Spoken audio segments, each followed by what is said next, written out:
নমস্কার।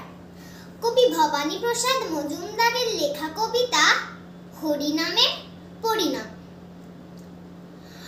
আমার পাখি আজব পাখি, করবে হরিনাম।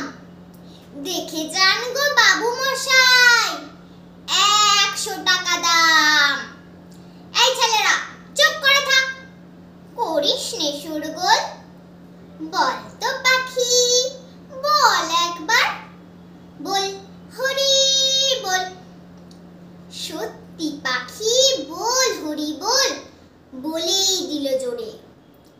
বংশী বাবু 100 টাকায় নিলেন খাঁচা ধরে। বাড়ি ফিরে সবাইকে জড়ো করলেন ডেকে। জনা 50 লোকের মাঝে বললেন জোরে হেঁকে, এই যে পাখি দেখছো সবাই, মথুরায়ের ধাম।